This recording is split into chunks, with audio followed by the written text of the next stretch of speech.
Assieds-toi, prends ta Bible rapidement, si tu le peux. Nous allons partager sur triompher des 4 adversaires de ton élévation. Triompher des 4 adversaires de ton élévation. Première partie, petit A. Ça veut dire dimanche prochain, nous partageons la deuxième partie. Amen. Mais la première partie est en 3 sous-parties. Premier culte A, deuxième culte B, troisième culte C. Amen. Donc, triompher des 4 adversaires de ton élévation. Entre parenthèses, première partie, petit A. Si tu es là-bas, dis Amen. Amen n'est pas clair. Amen. La pensée du Seigneur nous concernant, c'est l'élévation. Gloire à Dieu. Prenons rapidement nos Bibles si tu as ta Bible avec toi. La main du Seigneur est sur toi. La grâce de Dieu en ce lieu. Sa droite est à l'œuvre. Bienvenue à ceux qui nous visionnent par Revival Channel et par les réseaux sociaux. Vous êtes tous la bienvenue.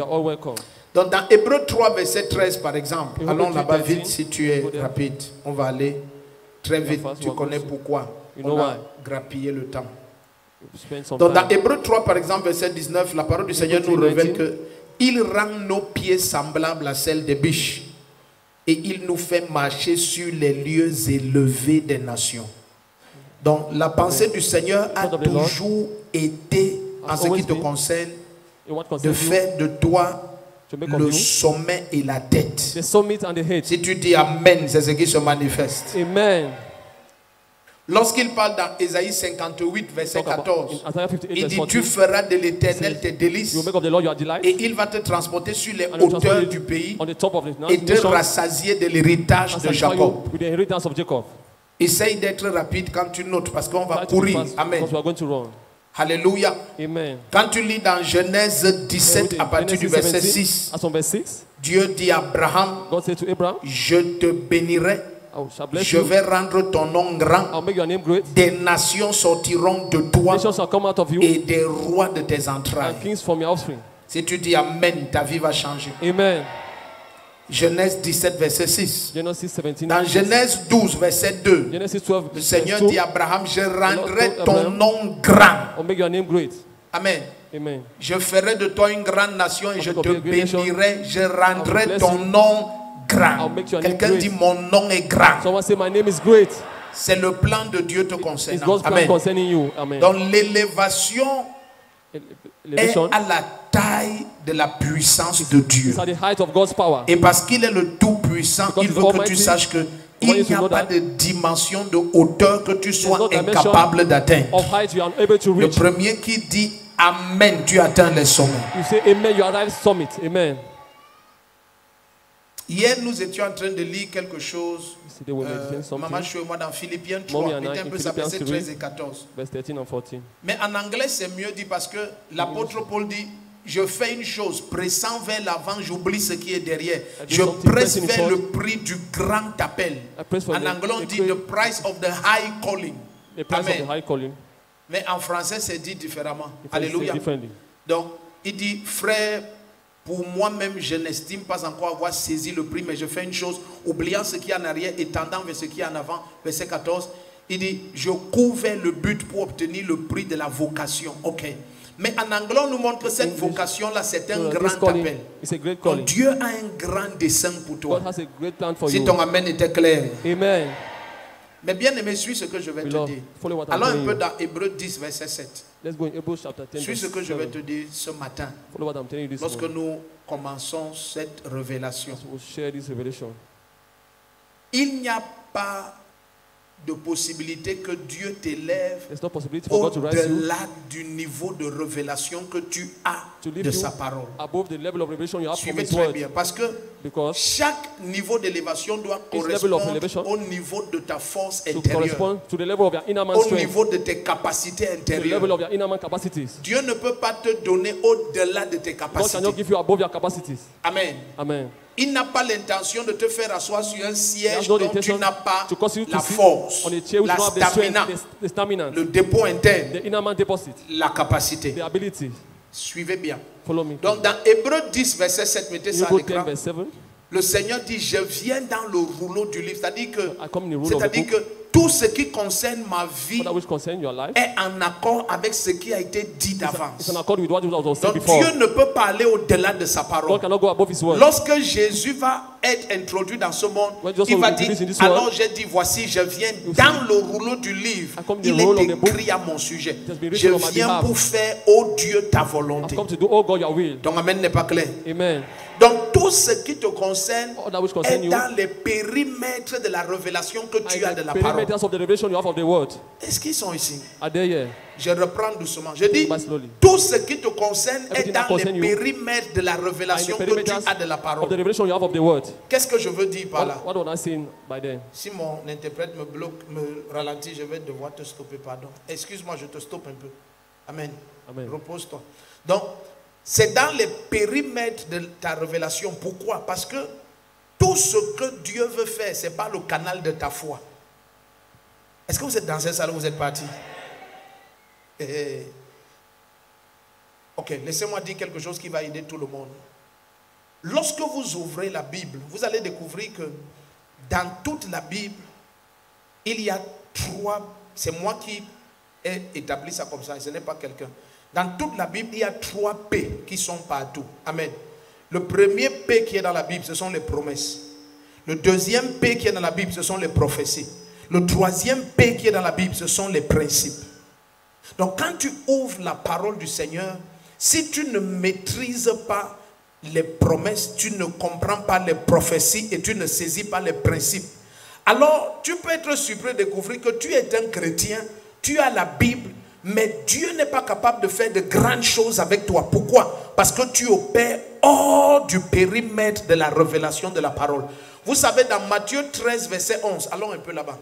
On va aller vite ce matin. Dans Matthieu 13, verset 11, Jésus dit que à vous, je vous parle clairement, et à eux, je parle en parabole, parce que à vous, il vous a été donné de connaître les mystères du royaume, mais à eux, cela n'a pas été donné. Amen. Donc Dieu fait avec chacun selon la dimension de révélation qu'il a. Est-ce que tu comprends un peu? Nous avons par exemple vu la dernière fois comment dans Exode 14, lorsque Dieu les a fait sortir de l'Égypte, il y avait un chemin court qui pouvait permettre d'arriver à Beersheba, à la porte de Canaan, en 11 jours. Mais la Bible dit qu'à cause de la peur que Dieu voyait en eux, Dieu les a fait contourner par le désert et ça a pris 40 ans. Donc très souvent, que ce soit... Oh, le culte-ci a été fait dans l'esprit. Vous faites quoi dans la vie, vous? Vous êtes commerçante. Vous faites la teinture. Un jour va venir marquer ce que je dis, marquer mes mots. Un jour va venir, vous serez au Hilton Hotel en train de faire une présentation. Vous comprenez ce que je dis? Et j'ai vu ce jour-là, et les gens auront mis des... Ils auront mis des tables comme ça, il y aura quelque chose comme des nappes rouges. Mais il y aura plein de tables, les gens seront assis derrière les tables. Dans la grande salle, là, il y aura les tables, les tables, les tables. Et vous, vous serez là devant en train de présenter quelque chose. Amen, papa. Donc Dieu vous a élevé. Amen. Si tu dis Amen, une onction vient sur toi. Et le Seigneur me dit de te dire que ce que je te dis là, c'est établi. C'est établi. Merci Jésus, merci. Et regarde comment les gens vont dire. Les gens vont dire que nous connaissons la dame Z. Ah, c'est celle qui habitait. Parce que quand j'ai dit ça, quand je l'ai pointé, je me suis retrouvé dans une route. C'est comme une route bizarre. Donc comme s'il y a les clôtures des gens, mais il y a les bananiers. Donc même quand il y a le soleil, c'est sombre là-bas. C'est un endroit bizarre. Hein? Oui, papa, c'est vrai. C'est quoi ça? Je loue ici à Mendon. Dans une route qui est comme ça? Non, non, dans une barrière, mais je suis dans un couloir. Au fait, moi je sors de Douala, j'ai fui ma maison parce que j'ai perdu des enfants là-bas. J'ai enterré 4 enfants là-bas. 4 enfants là-bas, ne me prophétise pas. Hein. Donc maintenant tu t'es retrouvé dans un endroit qui est comme un couloir comme ça. Oui, c'est là-bas que j'ai pris une chambre, je suis là-bas avec mes enfants. Et même quand le soleil sort, c'est toujours sombre genre. Ne pleure pas, réponds d'abord. Oui, au nom puissant du Seigneur Jésus-Christ. Regarde, oh, j'aime Jésus-Christ. S'il interrompt la parole pour te dire quelque chose, c'est que la chose est établie. Amen. Le premier qui dit Amen, ce qui te concerne est établi. Ok, laisse-moi continuer. Donc, soyez attentifs. Donc lorsque ils ont dû contourner et faire 40 ans, ce n'est pas parce que c'était le plan de Dieu, mais c'était la limite de leur dimension de révélation. Amen. Donc Dieu fait avec chacun selon sa foi. Quelqu'un n'est pas ici. J'ai dit Dieu fait avec chacun selon sa foi. Et lorsqu'on dit Dieu fait avec chacun selon sa foi, n'ayez pas la naïveté de croire que c'est la foi que Dieu a départie à chacun dans Romains 12 verset 3, qu'il a été départi à chacun une mesure de foi. Non, ce n'est pas cette foi. La foi dont il est question ici, qui est la base sur laquelle Dieu fait des choses avec toi, c'est la manière que toi-même tu t'es donné à la parole jusqu'à ce que l'Esprit a construit un système de révélation en toi. Est-ce que vous comprenez un peu? Donc ça veut dire qu'à ce moment-là, c'est par exemple la femme à la perte de sang qui en elle-même a réalisé que ce Jésus est le soleil de justice.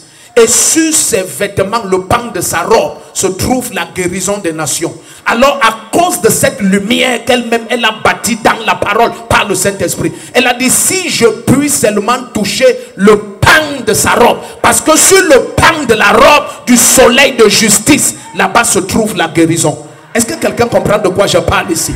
Donc à ce moment-là, c'est la révélation que toi-même tu as acquis en méditant. Je te dis la vérité, si tu ne te donnes pas la parole, regardez Acte 20 verset 32. Il dit, je vous confie à Dieu et à sa parole.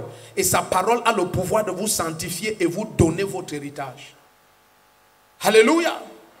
Donc qu'est-ce qui te donne ton héritage? C'est la parole. Mais qu'est-ce qui est dans la parole? Les Écritures contiennent les promesses. Par exemple, Dieu va te dire, si tu obéis, voici, je ferai de toi la plus élevée des nations. Donc, il y a des promesses. Et les promesses ont toujours des conditions. Dans la parole, il y a aussi des prophéties. Ce sont les révélations des desseins de Dieu. C'est les plans de Dieu pour les individus, les nations et l'éternité. Dis Amen. Et dans la parole, il y a aussi les principes. Les principes, ce sont des lois établies.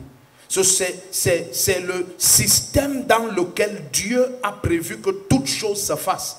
Tel que lorsque tu violes ces lois et ces principes, bien aimé, tu découvres que les catastrophes sont obligatoires, quel que soit le volume de prière.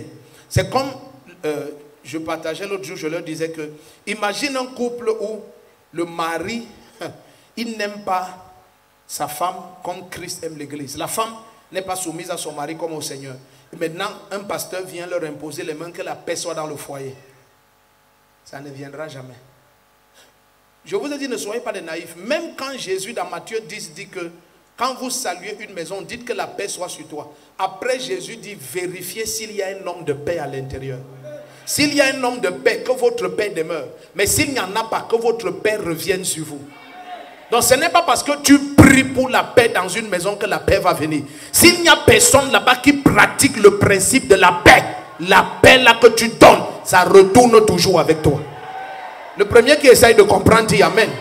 Donc c'est ça le caractère terrible des principes. C'est que les principes sont des lois. C'est comme si quelqu'un fait une machine et il ne tient pas compte de la loi de la gravitation. Tu seras choqué, ta machine là ne peut pas voler. Parce que s'il faut qu'elle vole, il y a les lois de l'aérodynamique. Il y a des lois. Ce sont des principes. Le premier qui comprend dit Amen. Alors suis-moi très bien. Donc lorsque Dieu parle d'élévation, il faut comprendre que l'élévation, il y a des promesses d'élévation. L'élévation, il y a des prophéties d'élévation. Par exemple, je peux donner 3 prophéties d'élévation. Quand vous regardez dans le livre d'Ésaïe, mettez un peu ça à l'écran, à partir du chapitre 2. Tu vas voir à partir du verset 1 qu'à la fin des temps, la montagne de la maison de l'Éternel sera située sur le sommet de toutes les montagnes. Et tous les peuples vont dire, montons à la montagne de la maison de l'Éternel, parce que la loi sortira de là-bas. Donc pour dire que Dieu a prévu qu'à la fin des temps, les enfants de Dieu soient au sommet des nations. Mettez ça, Ésaïe 2 à partir du verset 2. Donc ça c'est une prophétie. Quelqu'un qui comprend dit Amen. Si je suis rapide, c'est parce que j'ai beaucoup à dire. Alléluia. Il arrivera à la fin des temps. Ça, c'est une prophétie. Ça, c'est quoi? Une prophétie. Ça, c'est quoi? Une prophétie. Ça, c'est quoi? Une prophétie. Mais tu vas voir les promesses comme dans Deutéronome 28. Si tu pratiques ma parole et tu écoutes fidèlement ma voix, alors je ferai de toi la plus élevée des nations. Ça, c'est une promesse.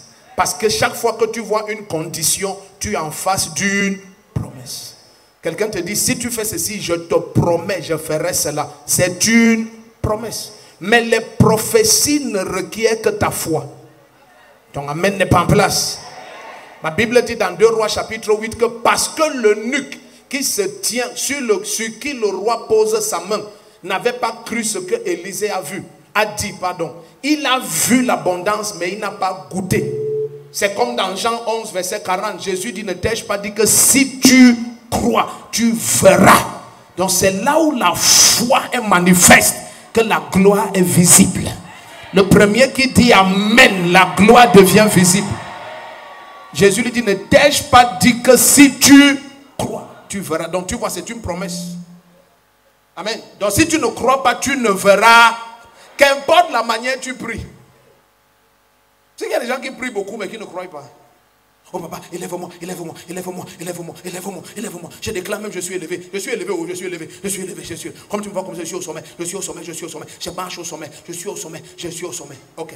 Dès qu'il finit ses heures de prière, tu lui dis comment ça va. Il dit, ah, moi j'ai déjà vu que mes choses sont toujours un genre.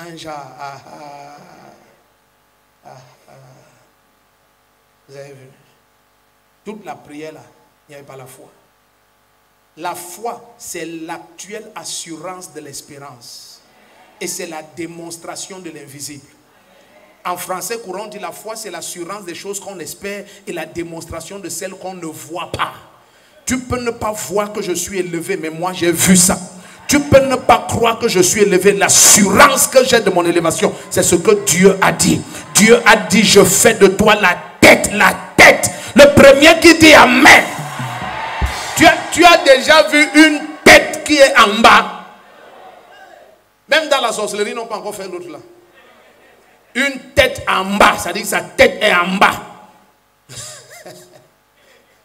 Et ce sont les pieds qui sont ici. Non. Donc dès que Dieu dit, je fais de toi la tête, ça veut dire que son plan pour toi, c'est que tu sois très élevé. Ton amen n'était pas clair. Donc il y a des promesses et il y a aussi des prophéties. Mais dans la parole, il y a troisième P. Ce sont les principes. Les gens ne disent pas amen. Et tu vois très souvent, c'est au niveau des principes que les chrétiens ont le plus de problèmes. Facilement ils comprennent les promesses, facilement ils comprennent même les prophéties pour certains à une certaine dimension. Mais au niveau des prophéties, ils comprennent à une certaine dimension. Mais au niveau des principes, quel est le principe de l'élévation? Est-ce qu'on est ensemble ici? Vous savez, bien aimé, il n'y a pas de grandeur sans loi, ça veut dire sans principe. Lorsque vous lisez par exemple dans Romains 8 à partir du verset 1 et 2, il dit, j'ai été délivré de la loi du péché et de la mort. Maintenant je suis soumis à la loi de l'esprit de vie. Amen. Pardon, note ça. Lorsque vous lisez par exemple dans 1 Corinthiens 9 à partir du verset 21, lorsque l'apôtre Paul dit qu'avec les païens je me suis fait païen. Donc maintenant regardez un peu, il dit avec ceux qui sont sans loi, j'étais comme sans loi. Entre parenthèses, il dit et pourtant je ne suis pas moi-même sans loi, sans la loi de Dieu. Amen. Il dit je suis sous la loi. Donc il dit lorsque j'étais avec les gens qui n'ont pas de loi, il dit j'étais comme si je n'ai pas de loi, mais pourtant je suis sous la loi de Dieu. Est-ce qu'on est ensemble ici? Donc ceux qui vivent sans loi ne peuvent pas accomplir la grandeur. Parce que, suivez ce que je vous dis. Suivez ce que je vous dis. Si nous avions le temps d'aller lire tous ces textes, si vous allez dans 2 Chroniques 15, à partir du verset 1 en descendant, la parole du Seigneur dit que pendant de longues années, Israël était sans loi. Amen. Sans droit, sans sacrificateur qui enseigne et sans Dieu. Et la Bible dit que tous ceux qui allaient et venaient étaient oppressés et la détresse abondait sur le peuple. Quiconque est sans loi, il va voir l'abondance de détresse dans sa vie. Les lois, regardez bien, les lois entre parenthèses, ce sont des principes et des restrictions. Quand Dieu a fait le jardin d'Éden, il a mis à l'intérieur une possibilité pour l'homme de dominer perpétuellement ou bien d'être chassé perpétuellement. Il a établi des lois et des restrictions. Tu mangeras de tout sauf. Personne ne peut être élevé en vivant comme il veut. Non. Pour être élevé, regarde, par exemple, qu'est-ce que Jésus dit dans Luc 15? Si je vais vite, pardonne-moi, après tu vas suivre le direct. Jésus dit par exemple dans Luc 15 que celui qui est fidèle dans un peu, on le confie beaucoup. Donc imagine tu es infidèle dans un peu et tu pries beaucoup pour avoir beaucoup. Tu violes le principe. Le principe, ce n'est pas de prier et on te donne beaucoup. Le principe, c'est d'être fidèle là où tu te trouves. Ouais, les premières personnes qui vont dire amen ici. J'ai dit le principe, ce n'est pas de beaucoup prier pour que Dieu t'élève. C'est d'être fidèle là où tu te trouves. Ouais, les amen ici ce matin. Donc imagine quelqu'un, oh Seigneur, vraiment, vraiment, au nom puissant de Jésus, au nom puissant de Jésus, papa, élève-moi Seigneur. Mais il a mis un petit test devant toi. Amen. Il t'a seulement demandé de gérer la boutique de ton oncle. Parce que tu as une vision où tu avais 3 grandes entreprises. Mais tu ne sais pas que les 3 grandes entreprises se trouvent dans ta fidélité derrière le comptoir de ton oncle. Donc maintenant, Dieu découvre que tu es tellement macro, escroc et du croc.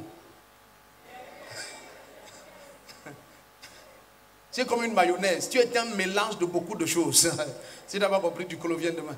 Donc tu es un mélange de beaucoup de choses. Tu es comme la mayonnaise. Tu es compliqué. Donc tu vois, quand tu es comme ça, infidèle en peu de choses, qui va te confier ce qui est à toi? Tu as compris ça? Allons lire ça, Luc 15. Donc il y a quelque chose qui est à toi. Mais pour que ce qui est à toi vienne à toi, ça dépend de ton attitude dans ce qui est à autrui. Oh, l'église ne veut pas dire amen ce matin. C'est en train de chauffer là. Nous sommes dans Luc 15. Commençons à partir du verset 16, je crois. Si tu as vu ça, dis amen. Luc 16, pardon. Alléluia. Si tu es déjà là-bas, dis amen. Ok, commençons au verset 8 même. Non, verset 8 c'est loin. Verset 10. Mettez le verset 10. Il dit, celui qui est fidèle en peu de choses. Luc 16 à partir du verset 10. Celui qui est fidèle en peu de choses est aussi fidèle dans ce qui est important. Et celui qui est infidèle, injuste en peu de choses est aussi injuste dans ce qui est important. Ne me dis pas c'est quand tu auras plus d'argent que tu seras plus sérieux. La malhonnêteté à 10 francs sera le crime à 1 million. Ok, continuons. Verset 11. Il dit, si donc vous n'avez pas été fidèle dans les richesses injustes, qui vous confiera le bien véritable? Verset 12. Finissons ici, regardez bien. Et si vous n'avez pas été fidèle dans ce qui est à un autre, qui vous donnera ce qui est à vous? Crie après moi, ce qui porte mon nom dépend de mon attitude que j'ai eue envers ce qui appartient aux autres. Je t'ai dit, imagine un locataire qui casse la maison du bailleur et prie que Dieu lui donne une maison. C'est même pas Dieu qui va t'exaucer. C'est même pas Dieu qui va t'exaucer. Quand il t'a mis en location là, c'était un test. Il regardait comment tu traites ce qui est à autrui pour te donner ce qui est à toi. Oh, le premier qui dit amen. Tu vois, je ne parle pas de tes petits revenus construisant ta petite maison. C'est que tu vas sortir de cette salle sans me comprendre. Je parle de la maison de ton élévation. Quand Dieu veut élever, je n'ai pas dit quand tes moyens te donnent une maison. Beaucoup d'entre vous, ce sont vos moyens qui vous ont donné une maison. Mais il y a la maison que c'est la main de Dieu qui donne. Ça n'a rien à voir avec tes capacités. Pendant que nous avançons, ce message-ci, je prie que toute l'église écoute. Je ne l'ai pas commencé. Je vous dis devant Dieu, je ne l'ai pas commencé. Donc, je suis en train de poser les préambules. Alléluia. Donc, lorsque tu comprends les principes, alors ça devient facile pour toi de voir Dieu t'élever. Parce que Dieu élève selon des principes. Celui qui saisit un peu dit amen. Donc, il n'élève pas comme plusieurs pensent. Non. Alléluia. Oh, est-ce que tu es là où tu as voyagé? Prends un peu ta Bible. Allons dans le livre de Luc 1. Luc 1, verset 80. Alléluia. Amen. Donc, et tu vas voir maintenant, pendant que nous avançons, que dans le principe de l'élévation divine, aïe, aïe, aïe, aïe, aïe, est-ce que l'église va écouter ça? Dans le principe de l'élévation divine, par la main du Seigneur, il y a 2 saisons majeures qui caractérisent toute forme d'élévation. Écris ça. Il y a 2 saisons majeures qui caractérise toute forme d'élévation. Amen. La première saison, c'est la saison de préparation. Et la deuxième, c'est la saison de manifestation. Donc, amen ne me plaît pas. Mettez Luc 1, verset 80. Tu vas voir. Donc, il dit la première saison, c'est la saison de quoi? De préparation. La deuxième, c'est la saison de manifestation. Quelqu'un qui n'est pas bien préparé sera mal manifesté. Amen. Quelqu'un, et la préparation est délicate parce que la préparation a un temps précis. Si tu te manifestes avant la fin de ta préparation, bien aimé, ce qui devait être ton élévation sera ta honte. Plusieurs souffrent, pas à cause des problèmes qu'ils rencontrent, mais parce qu'ils n'étaient pas prêts pour ce qu'ils ont rencontré. Ils se sont laissés manifester avant que leur préparation soit achevée. Et si la préparation déborde son temps, ça veut dire que tu vas au-delà du temps. Si ça devait faire 3 ans ou 7 ans, et tu es toujours en train de te préparer pendant 20 ans, bien aimé, tu vas découvrir qu'au moment où tu es manifesté, tu es déjà épuisé et irrelevant. C'est pour ça que Dieu te dit par Ecclésiaste 3 qu'il y a un temps pour chaque chose sous le soleil. Donc la préparation a un temps, la manifestation a un temps. Luc 1, verset 80, allons-y vite. Or, le petit enfant grandissait et se fortifiait en esprit. Amen. Donc pendant sa préparation, qu'est-ce qui se passait? Il grandissait et se fortifiait. Et il était où? Il demeurait dans les déserts. Donc c'était la phase-ci où Dieu préparait le terrible oracle Jean-Baptiste. Dis Amen. On va dire la même chose de Moïse, on va dire la même chose de Jésus-Christ. L'enfant grandissait et croissait en statut et en grâce devant Dieu et les hommes. Ça c'est pour Jésus-Christ. Et l'enfant croissait et se fortifiait et l'Éternel ne cessait de se révéler à lui. Ça c'est Samuel. Et l'enfant croissait en statut et il choisit de ne pas se compromettre avec les péchés de la maison de Pharaon, mais plutôt de s'identifier à son peuple. Ça c'est Moïse. Donc bien aimé, toutes les élévations ont le temps de préparation. Le premier qui dit Amen, ta vie va changer. Remettez Luc 1, verset 80. Cette génération échoue parce qu'ils détestent qu'on les prépare. Vous connaissez le temps de préparation? C'est ce temps que dans le psaume 90 au verset 1. Ouais, alors, j'ai beaucoup à te dire. Mettez ça, Luc 1, 80. J'ai beaucoup à te dire. Or, le petit enfant grandissait et se fortifiait en esprit. Regardez bien. Il demeurait dans les déserts. Jusqu'à quand? Jusqu'au jour où il se présenta devant Israël. Donc quand Israël l'a vu se manifester, on a cru que ce ministère vient de commencer. Je me souviens quand nous avons mis les premiers panneaux ici à Yaoundé en 2010, il y a les gens qui croyaient que le ministère s'y vient de naître. Quand on leur disait que le ministère a 8 ans, ils disaient, hein? Oui, on a fait 7 ans dans une chambre quelque part. Et qu'est-ce qui est dans la préparation? Ouvrez une parenthèse. Voici les 3 phases de toute bonne préparation. La première phase dans toute bonne préparation, c'est la découverte. Oh, tu n'es pas ici. Les gens qui prêchent à moi seul.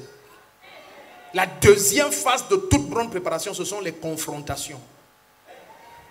La troisième phase de toute bonne préparation, ce sont les promesses.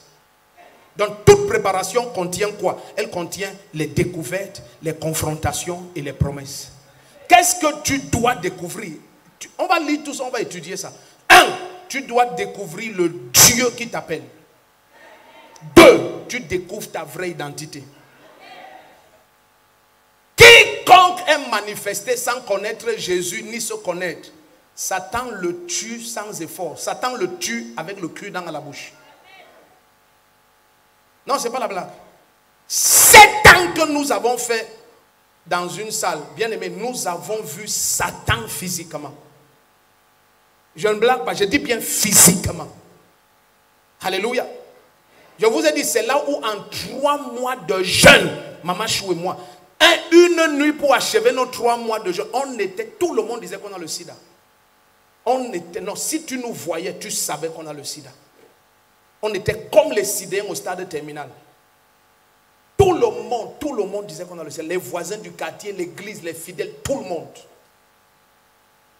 La nuit, là, quand on adore pour casser nos 3 mois de jeûne, 20 personnes sur 40 fidèles se lèvent et se mettent à se confesser. On était avec les pires satanistes de l'histoire. Je ne dis pas les apprentis. Je n'ai pas dit on priait. Non, nous c'était une nuit de prière. On savait que c'est pour casser. Donc nous aussi on adorait comme on adore ici. Ils ont commencé à parler. Est-ce qu'on est ensemble ici? Dans ta préparation, c'est là où il y a Goliath. Il n'y a pas Goliath dans ta manifestation. Ouais, les gens s'ils ne sont pas dans cette salle. C'est dans ta préparation que tu vas rencontrer Satan au désert. Ce n'est pas le diable qui a conduit Jésus au désert pendant 40 jours. Non, c'est l'Esprit de Dieu. Tous ces chrétiens qui ne comprennent pas le système d'élévation de Dieu, ils échouent grandement et sont des hontes dans ce monde parce qu'ils croient que ce qui est important, c'est la manifestation. Non, tu brilles comme or à la mesure à laquelle tu es passé par le feu qui polit l'or. Si on te donne l'or qu'on n'a pas préparé, tu vas jeter. La première fois où quelqu'un m'a offert les diamants, j'ai failli jeter. Oh oui, c'était dans cette église, un extracteur de diamants. Il m'a offert un papier et il me dit, papa, c'est pour toi. Quand j'arrive au bureau, j'ouvre ça, je dis, mais ça c'est... Les gens se moquent des autres, ça c'est quoi ça? J'ai voulu jeter ça. J'ai dit, appelez-moi le frère là. Elle est venue, je dis, oh bien aimé, c'est quoi ça? Dans mon esprit, c'était déjà que signaux rouge, c'est quoi ça? J'espère que ce n'est pas les trucs occultes ici. C'est là où il vient me dire, non, papa, ce sont des pierres de diamant, ce n'est pas encore poli. J'ai dit, ah ok, il va polir. Ah, quand il a poli ça. Ah, Le premier qui dit amen, sa vie va changer. Donc, bien aimé, tu ne sauras jamais qui tu es jusqu'à ce que tu laisses que Dieu achève ta préparation. Et qu'est-ce qu'il y a dans la préparation? Les découvertes. Regarde, pourquoi la découverte? Parce qu'un bien aimé, 40 ans que Moïse fait au désert, c'est pour que finalement El Shaddai se révèle à lui et lui dit, je suis. Il a connu le Dieu d'Abraham, d'Isaac et de Jacob. Oui, mais que tu connaisses Jésus à travers la lecture des livres ne veut pas dire que tu l'as rencontré et il y a eu l'intimité du transfert de grâce. La connaissance intellectuelle ne te permet pas de connaître Dieu. Regarde ce que Jésus va dire. Jésus va dire, nul ne connaît le Fils si ce n'est le Père. Et nul ne connaît le Père si ce n'est le Fils et celui à qui le Fils veut révéler. Pas celui qui lit la Bible. Donc lire la Bible ne fait pas que tu connais Dieu. Parce que Dieu n'est pas une entité qui est un élément d'étude dans les laboratoires intellectuels. Non, c'est le Tout-Puissant. C'est celui qui contient l'univers dans les paumes de sa main. Le premier qui dit amen, ta vie va changer. Donc, dans ce temps de préparation, la clé numéro 1 pour une préparation qui produit une grande élévation, c'est la découverte. Découverte de qui d'abord? De Jésus-Christ. C'est pour ça qu'il dit dans Daniel 11, à partir du verset 32. C'est ça? Mettez ça à l'écran. Quelqu'un vérifie. Il dit, ceux du peuple qui connaîtront leur Dieu feront des exploits. J'aime ça en anglais. Amen. Ceux du peuple. Donc, c'est ton niveau de connaissance de Dieu qui détermine ton niveau de manifestation. Oh, dis amen ici. Dans Acte 4, verset 13. Voilà, c'est Daniel 11, 32, c'est ça. Dans Acte 4, verset 13. Quand ils ont vu que Pierre, un illettré, opérait les miracles, la Bible dit qu'ils se sont rappelés que Pierre vivait avec Jésus. Donc quand tu connais Jésus, quel que soit ton background, tu vas produire les merveilles. L'illettré Pierre produisait les merveilles. Donc la clé numéro 1 dans le temps de ta préparation. Laissez-moi expliquer ça pour que tout le monde comprenne. Si ton oncle, suivez bien, si ton oncle est un grand ébéniste, n'est-ce pas? Ça veut dire qu'il fait les travaux en bois, mais des travaux de haute valeur. Il y a des ébénistes qui vendent un meuble 18 millions et ce n'est pas cher. Amen, non, ce n'est pas cher. Il y a des ébénistes. Nous avons vu certains travaux d'ébénistes. Il te dit tout l'ensemble du salon, si c'est 180 millions. Non, c'est vrai, ce n'est pas un débat. Il n'y a pas de débat. La taille là, c'est ça. Donc maintenant, ton oncle fait ce genre de choses. Et toi, il te prend. Normalement, il a fait ça en 13 ans d'études dans une école artisanale en Italie où il a eu diverses phases de formation et de qualification jusqu'à devenir aussi terrible. Maintenant, il équipe les présidences. Je t'ai dit, si ce que tu fais, tu ne le fais pas dans les palais, sache que Dieu ne t'a pas encore élevé. C'est dans la Bible. c'est dans Proverbe quoi, 22. Il dit, si tu vois un homme diligent dans ce qu'il fait, il va comparaître devant les rois. Donc quand ce que tu fais est diligemment fait, Dieu t'amène à faire ça devant les rois. Donc tant que tes clients sont la population normale, ce que tu fais, tu n'as pas été bien préparé pour cela. Ouais, l'église ne veut pas dire amen parce que là maintenant, regarde, Proverbe 22, verset 29, si tu vois un homme habile dans son ouvrage, il se tiendra devant des rois. Donc si ce que tu fais, tu es habile dedans, qui seront tes clients? Les rois. Qui seront tes clients? Je connais que mon ministère prophétique est devenu terrible à cause de la taille des gens devant qui je prophétise maintenant. Oh, ton amen ne me plaît pas, laisse ça là où tu es. Remettez. Si tu vois un homme habile dans son ouvrage, qu'est-ce qu'il fait? Il se tiendra devant des rois. Il ne se tiendra pas devant des gens obscurs. Tu imagines maintenant l'ébénisterie que ton oncle devait te former. Et il te dit, mon fils, reste avec moi dans l'atelier pendant 8 ans. Que je t'enseigne ce qu'on m'a appris pendant 13 ans. De façon pratique. Mais toi, tu as une tante en France qui ne s'entend pas avec ton oncle et qui n'aime pas que ton oncle soit en train de prendre contrôle de la famille comme il aide tout le monde. Il veut montrer que c'est lui le chef de famille. Et ta tante maintenant te corrompt et te dit, j'ai 5 millions à te donner, va ouvrir ta part. Et ton oncle t'a seulement formé depuis 2 ans. Tu n'as même pas fini de connaître la qualité diversifiée des bois. Tu n'as pas fini de connaître comment on protège les bois. Tu n'as pas fini de connaître comment on embaume les bois et on enduit le bois. Tu n'as pas fini de connaître comment est-ce qu'on sèche le bois. Il y a d'abord 2 ans pour apprendre la diversité des bois, leur utilisation. 2 ans avant qu'on ne te forme comment tailler le bois, comment reconnaître la pièce à faire avec quel bois, comment lire. Regardez les grands ébénistes. Maintenant, ce que je vais dire devient un peu étrange. Comment lire l'âme du bois? Il a fait 13 ans pour connaître tout ça. Et il veut te donner ça en 8 ans. Mais ça fait 2 ans. Et tu as une tante qui veut sponsoriser ta mort. Mais tu ne sais pas. Tu ne sais pas que cette tante est un ennemi de ton élévation. Je ne sais pas si tu vas prendre ce message. Parce que ce n'est que la première partie. Quand la tante là t'envoie 5 millions, tu penses que le fait que tu as 5 millions veut dire que tu es prêt pour ouvrir ton atelier. Tu n'es pas prêt. Comme aujourd'hui, les gens pensent que si on les a ordonnés, ils sont prêts à ouvrir l'église. Tu n'es pas prêt. Les scandales et les pratiques que tu fais, c'est la preuve que tu n'es pas prêt. Le premier qui dit amen, quelque chose va changer dans ta vie. Assieds-toi.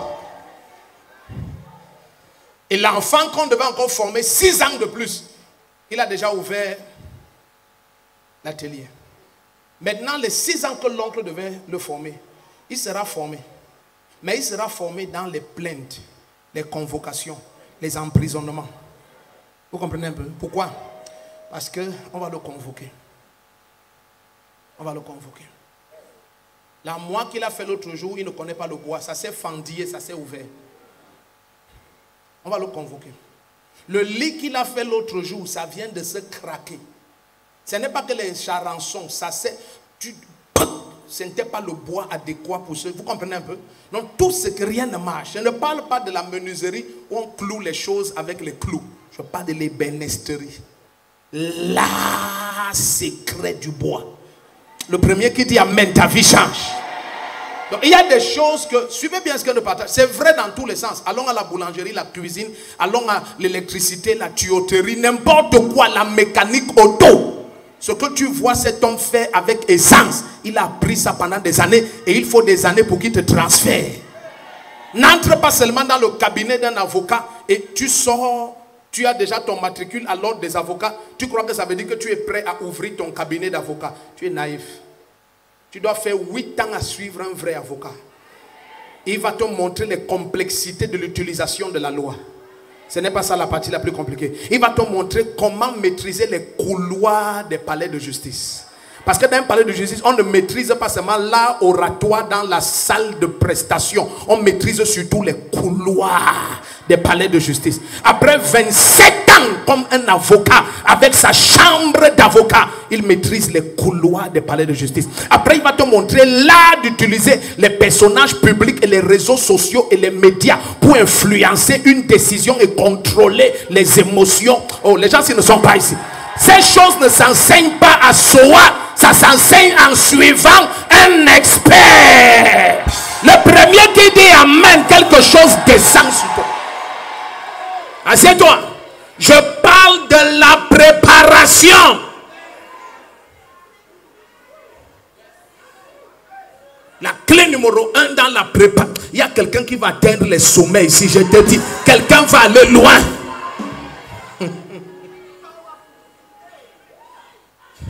En toute humilité devant Dieu, je ne sais pas combien nous sommes ici au siège. Mais dans tous les cas, lorsque nous avons les cultes de Ouent et d'autres programmes spéciaux, on est, en tout cas maman Suzy connaît, nous sommes très nombreux pour ne pas déranger quelqu'un. Je connais des églises de réveil qui ont 400 fidèles et qui ont 60 pasteurs. Dans une seule salle, il y a 400 fidèles et il y a 60 personnes assises, sont des pasteurs. Écoute, les 60, là, 59 ne sont pas des pasteurs. Ça ne peut pas être aussi facile. Ça ne peut pas être aussi facile et ça prie à Dieu 40 ans pour former Moïse. Ça ne peut pas être aussi facile et il a fallu 30 ans pour former Jésus-Christ. Ça ne peut pas être aussi facile et David est ouin à 17 ans. Si c'était de nos jours, dès que David serait ouin à 17 ans, il irait commencer son ministère. Mais c'est 23 ans plus tard que Dieu le fait. Oh, ça ne peut pas être aussi facile. Assieds-toi, Shidona. Cette génération s'égare parce qu'ils ne veulent pas la préparation.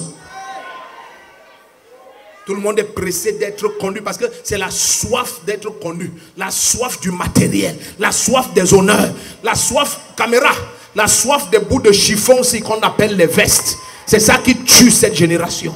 Le premier qui dit ah, c'est ça. Oh, il y a la préparation. Il y a le temps où tu habites à l'ombre de quelqu'un. Tu reposes sous l'abri du Très-Haut. Quand tu es à l'ombre, la personne ne te voit. Celui qui habite à l'ombre de l'Éternel repose à l'abri du Très-Haut. Quand tu es à l'ombre de quelqu'un, tous les combats qui viennent vers toi, c'est la personne qui combat à ta place. Toi, tu grandis en paix. C'est quand un enfant est dans la maison de ses parents, tu ne payes pas ta pension, tu n'achètes pas ta nourriture, tu n'achètes pas tes habits, tu ne payes pas tes charges médicales. Tout ça est à la charge de papa et maman. Et toi, tu grandis calmement. C'est ça le temps de préparation. Mais si tu sors de la maison de ton père et de ta mère avant le temps, tu risques de devenir un enfant de la rue. Le premier qui dit un amen comme le tonnerre, ta vie va changer. Assieds-toi. Quelque chose se passe ici. Quelque chose se passe. Dieu ne peut pas me donner un message pour rien. Il y a quelqu'un que la vie va changer. 2024, c'est ton année où tu atteins les sommets.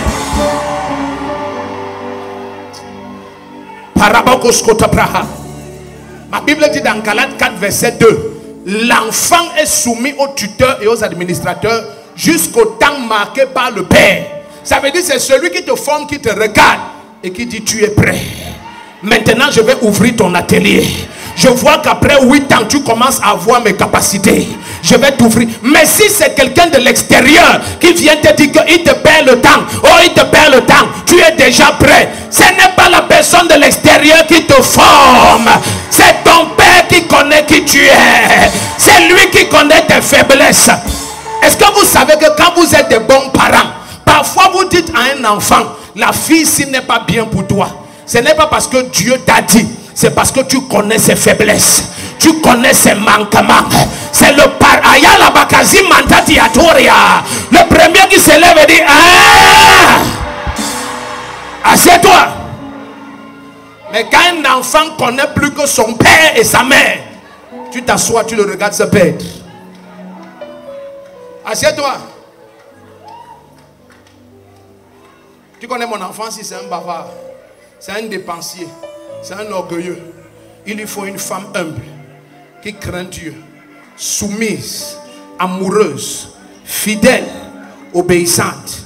Il lui faut une tchengbento. Mais lui, Sa chair et ses yeux voient Tchakou, qui est aussi arrogante comme lui, dépensière comme lui. Tu dis, ouais, Tchakou, c'est pas ta femme. Il dit, hey, tu connais quoi? Vos mariages d'avant. Maintenant, c'est nous qui nous mariageons. Tu vas mourir aussi, tu vas mourir. Le premier qui dit Amen, une onction descend sur toi. Pourquoi la découverte est importante? Genèse 1, verset 1. Au commencement, Dieu. Tout doit commencer par Dieu. Genèse 1, verset 1. Regarde comment la Bible commence. Au commencement, Dieu. Voici le début de la Bible. Qui est au commencement? Dieu. Imagine que ton élévation commence sans le commencement qui est Dieu. Ce ne sera pas ton élévation, ce sera ta perte. Mais je prophétise. Les premières 5000 personnes qui vont dire un amen comme le tonnerre. La main du Seigneur t'amène sur les hauteurs. Le premier qui dit un amen comme le tonnerre, ça se passe. Ah! Est-ce que je pourrais finir cette affaire-ci? Si quelqu'un est béni, dit je suis béni. Hey! Alléluia! Regarde Genèse 28 à partir du verset 13. Dans la découverte, Dieu commence à d'abord te révéler qui il est. Je suis le Dieu d'Abraham, d'Isaac, tes pères. Il se révèle à toi. Amen. Or l'Éternel se tenait au-dessus d'elle et il dit, je suis l'Éternel, le Dieu d'Abraham, ton père, et le Dieu d'Isaac. Tu vois? Donc Dieu se révèle. Ça c'est le temps de préparation de Jacob. Dieu se révèle à Jacob. Deuxième préparation qui va se passer maintenant, Dieu va révéler à Jacob son identité. Donc Dieu se révèle d'abord à toi dans la découverte et après Dieu te permet de te découvrir toi-même. Regarde Genèse 32. Je ne sais pas si c'est verset 29. On va regarder ensemble, c'est pas grave. Maintenant la deuxième chose, tu te découvres toi-même. Mettez verset 29, Genèse 32. Regardez. L'homme reprit et dit, Jacob ne sera plus le nom qu'on te donnera, mais Israël. Donc il a d'abord vu Dieu et après Dieu lui dit qui il est lui-même. Imagine que les deux s'ils n'ont pas lieu. Tu te manifestes, tu ne connais pas Jésus-Christ et tu ne te connais pas. Quand tu ne te connais pas, tu vas faire ce qui est disponible, pas ce qui est prédestiné. Les gens s'ils n'ont pas compris. Quand tu ne te connais pas, tu vas faire ce qui est disponible, pas ce qui est prédestiné. Combien meurent pauvres parce qu'ils ne sont pas là où Dieu les a prédestinés? Combien meurent en se battant parce que toute leur vie, ils essayent d'être ce que les circonstances ont imposé? Et je vais vous dire quelque chose qui est dangereux, c'est que le premier ennemi du temps de préparation, ce sont les coutumes. Tu vas comprendre, ce sont les coutumes. Vous savez, les temps de préparation, regardez comment je change maintenant. Les temps de préparation ne sont pas uniformes. Ils ne respectent qu'un principe, ils ne respectent pas les manifestations. Nous ne serons jamais préparés de la même manière, mais nous serons préparés selon les mêmes canaux et les mêmes principes. Nous serons préparés selon le principe de découverte, confrontation et promesse. Mais bien aimé, bien que ce soit le même Dieu, le même esprit et les mêmes dons, il y a diversité de manifestations. Mettez 1 Corinthiens 12 quelque part là-bas. Alléluia. À partir du verset 1, descendons jusqu'à 5, 6. 1 Corinthiens 12, 6. C'est en bas dans tous les cas. Dans ma Bible, le 4 finit là-bas, le 6, voilà. Voilà, diversité d'opérations, mais le même Dieu qui opère. Vous comprenez? Donc, les manifestations peuvent être différentes. Il faut être certain que c'est comme ça. Plusieurs ont des problèmes avec les temps de préparation des autres. Parce que Dieu ne prépare pas les autres comme il a préparé.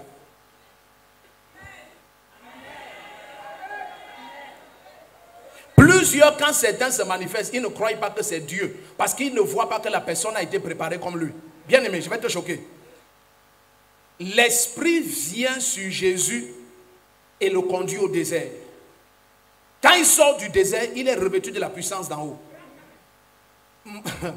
David n'a pas eu besoin d'aller dans un désert pour être revêtu de la puissance d'en haut. Samuel, un homme l'a oint et il a tué Goliath. Avant Goliath, il a tué le lion et l'ours. Donc il était déjà revêtu de puissance. Maintenant, si tu as été oint comme David, revêtu de puissance comme David, tu vas combattre celui qui est revêtu de puissance comme Jésus. Parce que Jésus, l'Esprit vient d'abord, l'amène 40 jours de jeûne à sec et il sort avec la puissance. Mais David est oint là. Il tue le lion, il tue l'ours et il tue Goliath. Mais le principe sera le même. 40 jours au désert avant la manifestation, 23 ans en fuyant Saül avant la manifestation. Ce sont les principes qui sont identiques, pas les manifestations. Ça fait que le pire ennemi du temps de préparation, ce sont les coutumes. Et, aïe, quelqu'un dit ho ho ho. Vous allez découvrir que quand Dieu rend quelqu'un grand par une bonne préparation et une grande manifestation, les gens ont l'habitude de tomber dans l'idolâtrie du process de la personne.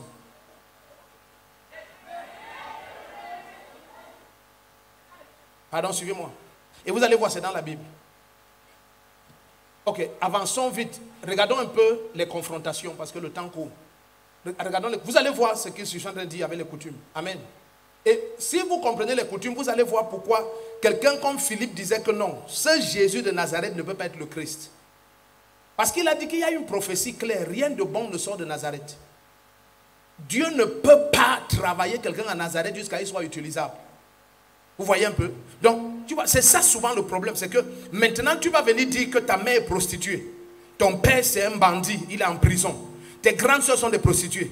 Tes grands frères sont des drogués, tout. C'est-à-dire que tu es dans une famille exclue de la société.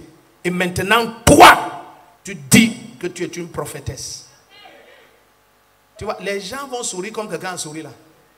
Que donc, tu es la seule orange que le citronnier a produit alors. Ce sont les coutumes qui t'oppressent. Lorsque Dieu se choisit quelqu'un, ça ne respecte pas l'environnement. Ça ne respecte jamais les critères des hommes. Le premier qui dit amen, une huile descend sur toi. Si ton amen est comme le tonnerre, cette huile descend sur toi. Essayons d'avancer parce que j'ai beaucoup à te dire. Amen. Regarde, allons rapidement au niveau des confrontations. Regardons ce que Jacob a confronté. Allez dans Genèse 31, verset 7 et 9. Jacob a confronté Laban. Genèse 31, verset 7 et 9. Et Jacob a confronté un ange pour prendre son identité. Amen. Genèse 32, verset 25. Jacob resta seul cette nuit. Donc, verset 7 et 9, vous pouvez lire ça à la maison. Ça, c'est lorsque Jacob confronte Laban. Amen. Dieu a arraché son troupeau à votre pays par le fils de Laban. Maintenant, Genèse 32, verset 25, Jacob resta seul, un homme bagarra avec lui. Amen. Donc, dans ces temps de préparation, il y avait quoi? La confrontation. Qu'est-ce que Jésus faisait au désert? La Bible dit pour être tenté par le diable. Il confrontait Satan pendant 40 jours de jeûne à sec. Dis amen fort. Amen. Plusieurs se manifestent remplis de tous les artifices de la chair. C'est pour ça que leur manifestation amplifie leur humiliation. Leur manifestation fait quoi? Ça amplifie leur humiliation. Écoute, le macabo c'est une bonne chose. Mais si c'est servi sans être cuit à point, c'est à l'hôpital qu'on va régler le problème. Les gens n'ont pas compris. Il dit le macabo c'est une bonne chose, une très bonne chose. Amen. Mais si c'est servi cuit à moitié, il faut un endocrino. Tu as les noms compliqués des médecins là. C'est comme ça il va s'occuper de toi. Ce que ça va causer, c'est la médecine supérieure qui va traiter ça. Amen. Le coquille c'est une très bonne chose. Mais au cas où ça t'est servi à moitié cuit, il faut qu'on t'amène ici à la ligne de prière. Parce que ce qui va t'arriver, tu vas croire que c'est un démon qui t'oppresse. Oh, les gens ne sont pas dans ça. Et c'est, comme tu ris, c'est exactement ce qui se passe quand ta préparation n'est pas faite à point. Tu es servi dans ce monde sans être prêt. Celui qui comprend commence à dire amen maintenant. Maintenant, regardons les promesses et vous allez voir quelque chose. Dès qu'on va dire les promesses, tu vas voir le danger que je t'ai dit tout à l'heure. Promesses, regardez Genèse 28, verset 13 à 15. C'est là-bas que Dieu donne toutes les promesses à Jacob. Amen. Oh, toutes les nations de la terre seront bénies en toi et à ta descendance. Je suis ton Dieu, je vais te rendre grand, je vais donner ce lieu à ta descendance, je t'étendrai à l'ouest, à l'est. Toutes les promesses sont là-bas. Amen. Donc dans la préparation, il y a troisième chose, quoi? Les promesses. Mais qu'est-ce qui se passe quand Dieu t'a préparé à point? Le danger, ce sont les coutumes. Les coutumes sont le danger des préparations. Et les grandes préparations qui produisent de grandes manifestations peuvent créer des coutumes. Regardez Genèse 32, verset 33. Quand Jacob va être bien préparé, maintenant il connaît son nom. Quand il sort, sa femme, Léa, va dire, Ja, mon chéri. Il dit non, mon nom c'est Israël. Elle dit, waouh, ton regard est même bizarre. Pourquoi tu marches un genre comme ça? Pourquoi tu boites? C'est comme ça. Quand tu es bien préparé, tu ne sors jamais intact. Lorsque quelqu'un t'a connu avant ta manifestation, s'il te voit à ta manifestation, il ne saura pas que tu as été chez Potiphar et tu as été en prison. Le premier qui dit Amen, quelque chose va descendre sur toi. Je dis, il ne saura pas que le roi qu'il voit tout le monde au nord là est passé par le moule du feu de Dieu. Est-ce que quelqu'un est dans cette salle? Cette génération, ce qui l'oppresse, c'est le refus de la préparation. Ils trouvent ça inutile et je vais vous choquer. L'école ne prépare que ton intellect. L'école ne prépare pas ton âme et ton esprit. Or, le monde là dehors, c'est avec ton âme et ton esprit que tu dois répondre au challenge. Lorsqu'il y a une situation dans ton foyer, tu ne commences pas à dire que dans tous les cas, je veux te dire que l'hypoténuse du sinus est ce qui va produire le cosinus. Non. Hein? C'est ton âme qui va régler ce problème. Combien es-tu en paix? Combien as-tu la maîtrise de soi? Combien? Tu comprends maintenant? Oh, si tu comprends, dis Amen. Voilà pourquoi vous allez voir de grands intellectuels qui ont un destin foireux. Foireutiquement foireusissime. Son intellect est prêt pour les prouesses intellectuelles, mais son âme n'a pas été éduquée pour la gloire. C'est un piètre personnage. Il n'a pas été préparé. Et cette temps de préparation capitale. Mettez maintenant Genèse 32, verset 33, on doit courir. Regardez bien. À cause de la grandeur des manifestations de Jacob, regardez, une coutume est née. Suivez bien. C'est pourquoi jusqu'à ce jour, les fils d'Israël ne mangent pas le tendon qui est à l'articulation de la hanche. Tu as vu? Quand tu as une grande préparation qui produit une grande manifestation, ça veut dire par exemple que, suivez bien, ça veut dire par exemple que tu as souffert comme David. S'il vous plaît, j'aime la maison de David, je vais vous expliquer pourquoi. Ça veut dire que tu as souffert comme David, n'est-ce pas? Qui comprend ça?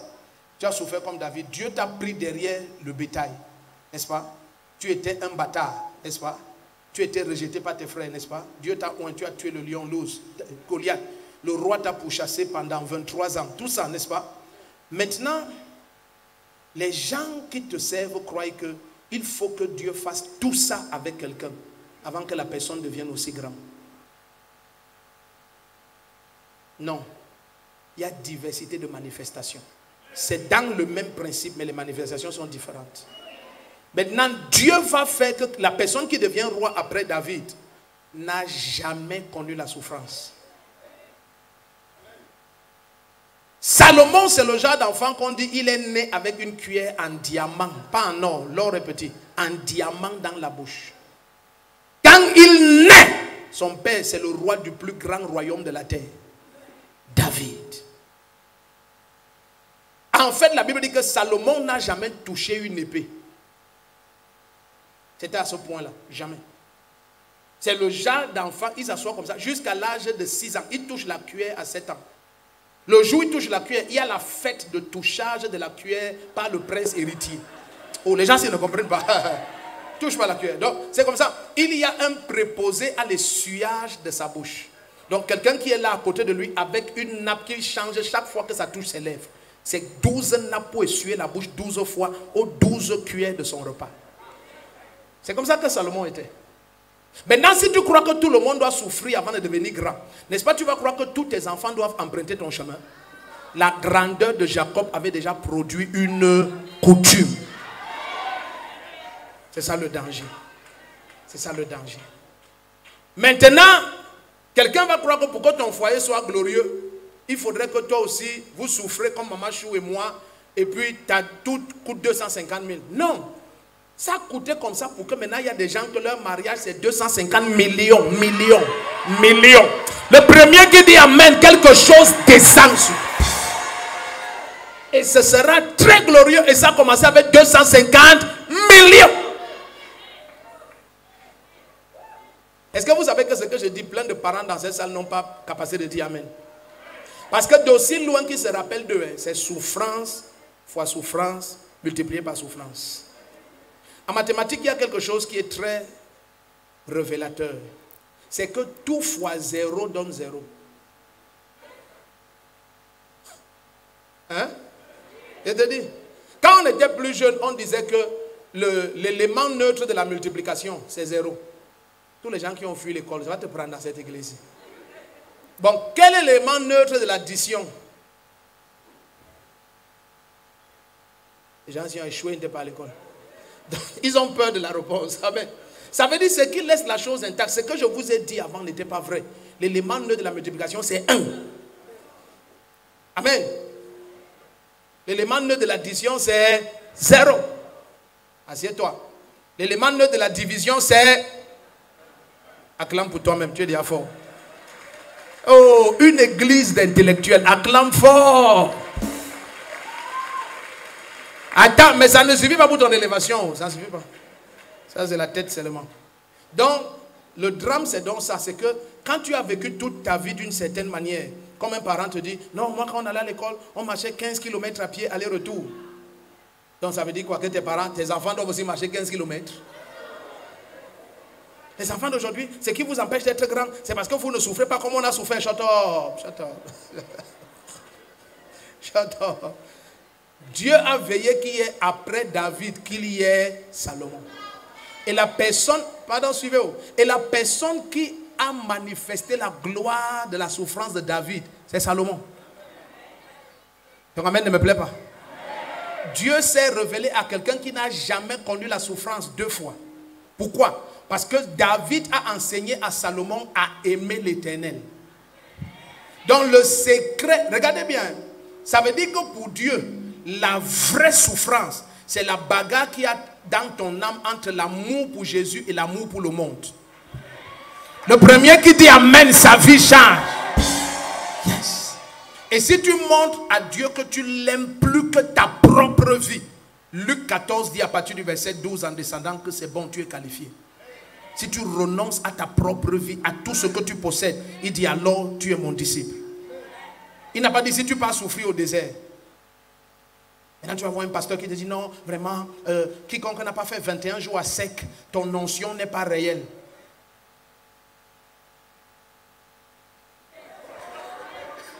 Le premier qui dit amen, sa vie change. Assieds-toi. Donc c'est ça le problème de plusieurs. Amen. Ils ont toujours des coutumes qu'ils créent à partir de leurs expériences. Surtout quand leur préparation a produit de grandes manifestations. Maintenant, ton père est un multimilliardaire. Il veut vous convaincre que pour être multimilliardaire, il faut d'abord vendre les arachides comme lui. Tu vas vendre combien d'arachides jusqu'à avoir 1 milliard? I'm joking. Pardon, laissez ça pour les livres. Donc, si tu ne comprends pas, reviens demain. Donc c'est faux, ça n'est pas possible. Donc, regarde. Ekekototo prakatita epalita torohozaba. Au nom de Jésus-Christ, tout ce qui empêchait que ta préparation aille jusqu'au bout, je détruis ça ce matin au nom de Jésus-Christ. Tiens-toi sur tes pieds, on a fini. La première partie, petit A. Quand tu rentres à la maison, connecte-toi au deuxième culte pour suivre la première partie, partie B, petit B. Amen. Et suis aussi le troisième culte, première partie, petit C. Si tu comprends, dis amen. Si tu sais que ce message va changer ta vie, pousse des cris de joie. Quand tu rentres à la maison, suis la partie B et C. Donc quand ta mère te dit, lave tes habits, va laver les habits, va puiser l'eau, va au marché, ce n'est pas pour elle, c'est pour toi. Elle prépare une grande femme. Regarde comment les amène des sœurs par. Elle prépare une grande femme, grande. Amen. Mais ça ne veut pas dire que toutes les femmes doivent laver les habits. On a aussi connu certaines de nos filles, elles nous ont dit qu'elles ne connaissent pas faire la cuisine. En fait, elle nous a dit même mettre le riz au feu, elle ne connaît pas. Elle a dit qu'elle ne connaît rien faire. Elle a été élevée dans la bourgeoisie et son mari l'aime pour ça. Elle dit dès qu'elle a eu son premier salaire, non, sa première pension d'étudiante, bourse, elle a acheté la machine à laver. Parce qu'elle n'a jamais lavé les habits. Elle a toujours vu les machines à laver. Amen. On ne croit pas que la grandeur a une seule route. Ça a un principe unique de préparation. Mais ça n'a pas les mêmes manifestations. Celui qui dit Amen, sa vie va changer. Et j'ai vu des gens qu'on qualifiait d'être, oh tu vois, ce genre d'enfant, de famille comme ça, elle ne sera pas une bonne femme. Non, c'est là ton amour pour Jésus qui fait de toi une personne excellente. Oui. Oui. Dans tes deux mains. This is the air I breathe. David a tellement enseigné Salomon que Salomon savait que on n'aime pas Dieu en parole, on l'aime en acte. Il dit j'étais un fils auprès de mon père et mon père m'a instruit. Et c'est pour ça que Salomon était géant. Son père lui avait dit que tu as vu la différence. Tous ceux qui ont vu la grandeur avec Dieu ont prouvé à Dieu par leur donner que je t'aime. Celui qui dit Amen, ta vie va changer. Aujourd'hui, les églises de réveil sont pleines, avec plein de fidèles, mais personne, sinon très peu, témoignent des vraies élévations. Pourquoi? Parce que la quasi-totalité ne savent pas. On prouve son amour pour Dieu par sa dimension de donner. Ton Amen n'est pas dit. Ouais, ton Amen la m'énerve quand ça part. Dans certaines dénominations en face ici, si on doit construire le temple, on dit les hommes 100 000, les femmes 50 000. Et on arrête là, c'est tout. Viens dans une église de réveil, tu fais ça. C'est eux-mêmes qui vont salir ton nom sur les réseaux sociaux. Mais ils sortent de ces milieux-là où ils faisaient ça. Souvent, je veux savoir, quand vous recevez Jésus, qu'est-ce qui se gâte en vous? Qu'est-ce qui se gâte? Pourquoi tout d'un coup donner à Jésus devient comme un crime? Là, comment les amène pas? Dis à ton voisin, c'est l'affaire-ci qui nous bloque. C'est ça qui nous bloque. Et c'est ceux qui pratiquent ça qui sont élevés. Et tu entends les autres, oh ils pratiquent, oh tu ne sais pas dans quoi il faut, tu ne sais pas dans quoi. C'est dans quoi je suis, tout le monde connaît. Tu donnes jusqu'à même l'air croire que tu es bête. Donc Amen m'énerve. Ça m'énerve. Relis ta Bible. Personne n'a vu la grandeur sinon à la dimension de ses sacrifices. De Genèse 1 à Apocalypse 22. Dans tes deux mains, dis Papa, au nom de Jésus-Christ, mon amour pour toi, je te le prouve ce matin.